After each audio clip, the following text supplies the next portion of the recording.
नमस्कार दोस्तों, जय भोजपुरिया समाज।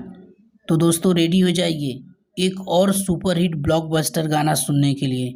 जी हाँ, पावर स्टार पवन सिंह ने एक हरी हरी ओढ़नी के बाद और एक लगन स्पेशल सुपरहिट सॉन्ग लेकर आ रहे हैं, जिस सॉन्ग का टीजर रिलीज हो चुका है।